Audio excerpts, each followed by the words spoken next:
Hello student, स्वागत है आप सभी का आज के सेशन में। कैसे हैं आप लोग? तो बच्चे, आप सभी को पता है कि आज 15 अगस्त है। 15 अगस्त की कहानी मैं आपको बार बार नहीं सुनाना चाहूंगी कि क्या हुआ था 15 अगस्त को, है ना। बहुत बार आप लोगों ने मॉडर्न इंडिया का हिस्ट्री जो है कंप्लीट कर लिया होगा, है ना। और उसमें आपने बार बार ये दिन पढ़ा होगा कि 15 अगस्त 1947 को देश आजाद हुआ था। इस दिन जो है भारत के दो टुकड़े हो गए थे, है ना। इस तरीके से हम इस घटना को बार बार पढ़ते रहते हैं। तो आज 15 अगस्त है। पूरे देश भर में जो है आज कम से कम 2 ही दिन होते हैं रिपब्लिक डे, 15 अगस्त, जिस दिन कोई अपने देश को याद करता है ना, अधिकतर लोग। तो 15 अगस्त 1947 को ब्रिटेन के द्वारा जो है हमारे देश को आजाद घोषित किया गया था। इस दिन हमें स्वतंत्रता मिली थी और इस दिन हम हर साल जो है स्वतंत्रता दिवस के रूप में मनाते हैं। इस सेलिब्रेशन में जो सबसे इंपॉर्टेंट सेरेमनी होती है वो होती है आपकी कहाँ पे? दिल्ली में। दिल्ली में जो लाल किला है, यहाँ पे प्रधानमंत्री वर्तमान में नरेंद्र मोदी हैं। इनके द्वारा यहाँ पे दिल्ली के लाल किले में फ्लैग होस्टिंग की जाती है, झंडा फहराया जाता है, ठीक है। और इस बार जो है कौन से नंबर का है, तो नंबर याद रखना बच्चे, 79 नंबर का, ठीक है। कौन से नंबर का है? 79 नंबर का स्वतंत्र दिवस समारोह हम मना रहे हैं। और उसके अलावा जो एग्जाम में पूछा जाता है वो है थीम।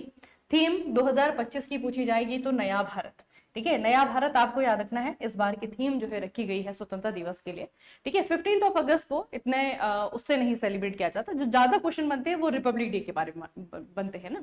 तो 15 अगस्त आपको याद रखना है क्या हुआ था इस दिन। और हम इस बार जो मना रहे हैं वो 79 नंबर का है और इस बार की थीम जो है आपकी वो नया भारत है, ठीक है। तो ये बच्चे आपको याद रखना है।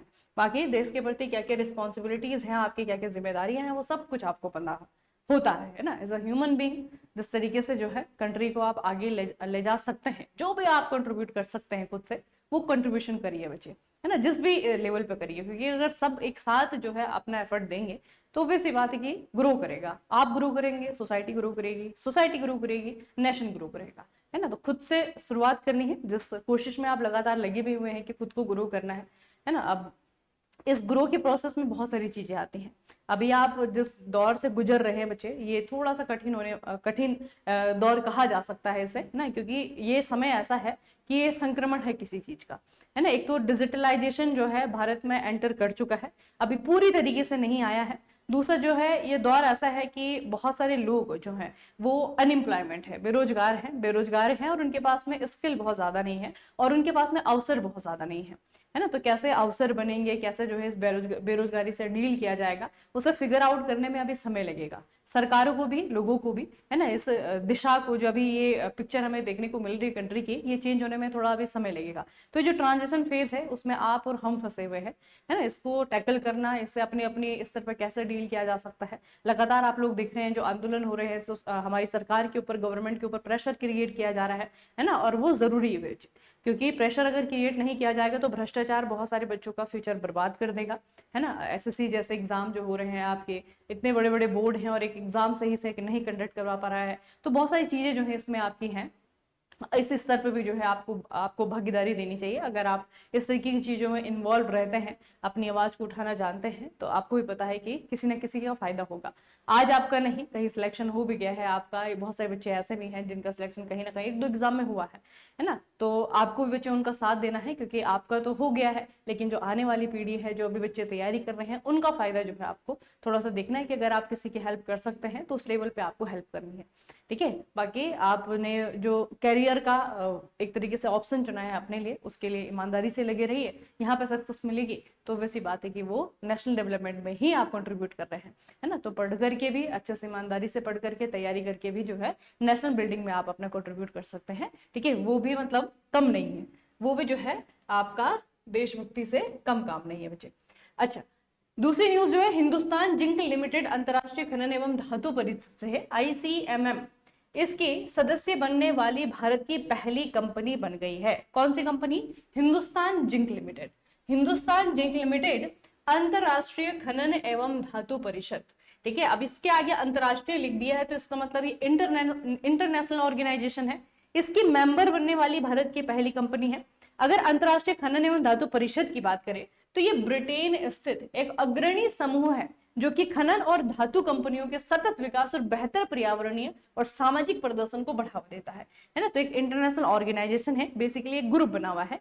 ये इस ग्रुप में जो है दुनिया भर की जो माइनिंग कंपनीज हैं, जो मेटलिक फील्ड में जो काम करती हैं, वो जो कंपनीज हैं, उनका एक परिषद है, उनका एक काउंसिल है, और इस काउंसिल में लिस्ट होने वाला है, फिर इस काउंसिल में सदस्य बनने वाला जो पहली भारतीय कंपनी है वो है आपके हिंदुस्तान जिंक लिमिटेड। अब हिंदुस्तान जिंक लिमिटेड के बारे में दो बेसिक चीजें, एक तो इसका स्थापना कब हुई है, 1966 में कंपनी बनी है। हेडक्वार्टर जो है इसका उदयपुर राजस्थान में है। इन दोनों चीजों का आपको याद रखना है बच्चे, ठीक है। जिंक का प्रोडक्शन आपको देखने को मिलेगा बच्चे राजस्थान में, ठीक है। यहाँ पे जो है आपका एक तो तांबे के लिए जाना जाता है राजस्थान को, एक जिंक के लिए जाना जाता है, ठीक है। तो हिंदुस्तान जिंक लिमिटेड जो है आपका, इसका हेडक्वार्टर उदयपुर राजस्थान में है। स्थापना 1966 की है, और इस ऑर्गेनाइजेशन में ये मेंबर बनने वाला भारत का पहला ऑर्गेनाइजेशन है, पहली कंपनी है। अगली न्यूज बच्चे कर्नाटका से है। कर्नाटका के मुख्यमंत्री सिद्धरामैया ने बेंगलुरु में बोम्मा सांद्रा के सूर्य सिटी में एक अत्याधुनिक खेल परिसर के निर्माण को मंजूरी दे दी है। अब आपको पूछा जाएगा जो बोम्मा सांद्रा है ये कहाँ पे है, तो ये कर्नाटका में है। ये क्यों चर्चाओं में आ रहा है, क्योंकि यहाँ पे एक खेल परिसर बनाया जा रहा है। खेल परिसर की कोई ना कोई खासियत होगी तभी ये न्यूज में आया है। तो बच्चे खासियत ये है कि इसकी कैपेसिटी बहुत ज्यादा है। इसमें लगभग 80,000 सीटों वाला मेगावाट क्षमता का क्रिकेट स्टेडियम भी शामिल है, जिससे यह अहमदाबाद के बाद नरेंद्र मोदी स्टेडियम जो आपका अहमदाबाद में है ना, गुजरात में, उसके बाद भारत का दूसरा सबसे बड़ा स्टेडियम बन जाएगा, ठीक है। तो इसकी कैपेसिटी जो है, इसकी खासियत है, अभी बना नहीं है लेकिन बन रहा है ना, बनाए जाने की घोषणा की गई है। अभी जो है आपका ये काम इस पे होगा। तो बोम्मा सांद्रा जो क्रिकेट स्टेडियम है, ये जो है आपका जो अहमदाबाद में आपका खेल परिसर है, उसके बाद में दूसरा सबसे बड़ा स्टेडियम हो जाएगा जिस दिन बन जाएगा। अगला बच्चे तमिलनाडु से है। तमिलनाडु के मुख्यमंत्री मिस्टर M.K. स्टालिन ने थायू मनवर योजना शुरू की है। इसका उद्देश्य राज्य भर में 70 वर्ष से अधिक आयु के 21 लाख से ज्यादा बुजुर्गों और दिव्यांग व्यक्तियों के दरवाजे पर राशन उत्पाद पहुंचाना है। अब आपको पता है कि हमारे देश में जो है आपका फूड डिस्ट्रीब्यूशन के लिए स्कीम चलती है, जिसके तहत आप लोग देखेंगे तो लगभग जो है हर नगर में आपको एक सरकारी गल्ले की दुकान मिल जाएगी, जिसमें कि राशन डिस्ट्रीब्यूट किया जाता है कम दामों पे, ठीक है। तो ये जो राशन डिस्ट्रीब्यूशन हो रहा है, जो लोग कैपेबल हैं वो तो जाकर के अपना राशन ले आएंगे, लेकिन कोई दिव्यांग है वो नहीं ला पा रहा है, या फिर कोई बहुत ज्यादा बुजुर्ग है वो भी नहीं ला पा रहा है, तो उनके घरों तक उनके हिस्से का राशन पहुंचाने के लिए एक स्कीम जो है तमिलनाडु की सरकार ने निकाली है, और इस स्कीम का नाम है थायू मनवर, ठीक है। याद रखेंगे थायू मनवर योजना, ठीक है, याद रखना बच्चे, थायू मनवर योजना। अगला है 12 अगस्त 2025 को हुए चुनाव में राजीव प्रताप रेड्डी ने, ये जो है बच्चे काफी समय से जो है इस क्लब के हेड है, और दोबारा से जो है आपके हेड बन गए हैं। इनका नाम है राजीव प्रताप रेड्डी, और ये कॉन्स्टिट्यूशन क्लब ऑफ इंडिया के दोबारा से हेड चुने गए हैं। यहाँ पे हेड चुनने के लिए वोटिंग होती है, वोटिंग इन्होंने जीत ली है, ठीक है। कितने साल से है, 25 साल से ज्यादा जो है इनको मतलब प्रेसिडेंट होते हुए टाइम हो गया है, दोबारा से ये चुनाव जीत गए हैं। तो इनका नाम इंपॉर्टेंट है, नाम याद रखना, राजीव प्रताप रेड्डी। अब इस ऑर्गेनाइजेशन की बात करते हैं कि ये कॉन्स्टिट्यूशन क्लब ऑफ इंडिया है क्या, CCI, शॉर्टकट में कहेंगे बच्चे CCI, ठीक है। तो ये CCI बेसिकली क्या है, what is the constitution club of India. यह नई दिल्ली में स्थित एक प्रतिष्ठित संस्थान है, जहां संसद सदस्य का मतलब होता है MPs, मेंबर ऑफ पार्लियामेंट, ठीक है। जो संसद सदस्य हैं, नीति निर्माता हैं, पॉलिसी मेकर्स हैं, वरिष्ठ अधिकारी हैं, विभिन्न क्षेत्रों के प्रतिनिधि हैं, उनकी बैठकों, उनकी चर्चाओं, उनके सेमिनारों और सांस्कृतिक कार्यक्रमों के लिए एकत्र होते हैं। ये तभी बन गया था जब हमारा देश बना था, यानी कि 1947, ठीक है। आधुनिक भारत जिस दिन बना था 1947 को, 1947 में जिस वर्ष बना था उसी समय जो है इसकी स्थापना हुई थी CCI की।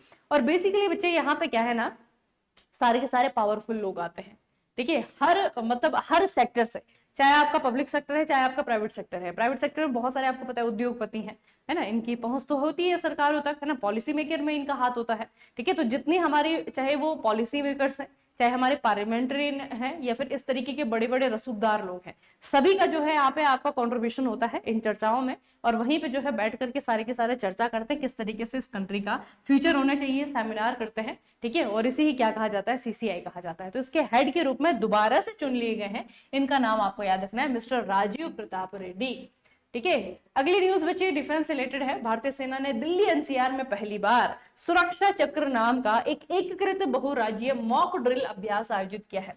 सुरक्षा चक्र। अधिकतर हम इस तरीके की मॉक ड्रिल की न्यूज जब पढ़ते हैं तो हम पढ़ते हैं बॉर्डर पे, कभी जम्मू कश्मीर में हो रहा है, कभी पंजाब में, कभी राजस्थान में, है ना। इस तरीके से बॉर्डर वाले क्षेत्रों में बहुत सारी मॉक ड्रिल्स होती हैं, आम बात है। अरुणाचल प्रदेश में हो रहा है, मतलब जिन देशों से थोड़ा सा हमें खतरा है वहां की बॉर्डर को हम सिक्योर करने के लिए इस तरीके से मॉक ड्रिल करते हैं। लेकिन आप लोग देख रहे हैं कि पहली बार भारतीय सेना ने दिल्ली और दिल्ली एनसीआर वाले क्षेत्र में इस तरीके से मॉक ड्रिल की है। इसका नाम है बच्चे सुरक्षा चक्र। यह अभ्यास 55 से अधिक स्थानों पर हुआ, जिसमें दिल्ली, हरियाणा, यूपी के 18 जिलों को शामिल किया गया। इस अभ्यास का उद्देश्य भूकंप और रासायनिक आपदा जैसी स्थितियों के लिए तैयारियों का आकलन करना था। ठीक है, तो मॉक ड्रिल हुई है। अगर कभी फ्यूचर में भूकंप आता है तो किस तरीके से हम लोग हमारा रिएक्शन क्या होगा, किस तरीके से रिएक्ट करेंगे, हमारी तैयारियां क्या होंगी, है ना। या फिर कोई केमिकल आपदा आती है ना, जैसे भोपाल में हुआ था, गैस त्रासदी कांड हुआ था, तो उस तरीके से अगर कोई त्रासदी आए इस जगह में, इस क्षेत्र में, तो हम क्या हैं, हम कितने तैयार हैं, कितना हम प्रिपेयर हैं, उसको देखने के लिए जो है मॉक ड्रिल हुआ है, आपका इंडियन आर्मी के द्वारा किया गया है, और दिल्ली एनसीआर वाले क्षेत्र पे किया गया है सुरक्षा चक्र नाम से। ठीक है, सुरक्षा चक्र बच्चे बेसिकली ये नेशनल कैपिटल की सिक्योरिटी को एक तरीके से जांचा जा रहा है ना, कि कितना सिक्योर है अपना नेशनल कैपिटल। अगला बच्चे, दक्षिण प्रशांत महासागर के छोटे से द्वीपीय देश, इसका नाम है तुवालू। तुवालू के लिए ऑस्ट्रेलिया ने दुनिया का पहला जलवायु संकट आधारित नियोजित प्रवास वीजा शुरू कर दिया है। ये जो वीजा है, ये पहली बार इस तरीके का वीजा आप लोग देखेंगे जो कि जलवायु संकट पर आधारित है। ठीक है, इसका नाम बच्चे तुवालू है, देश का नाम याद रखना। जिसने ये वीजा शुरू किया है उस देश का नाम है ऑस्ट्रेलिया।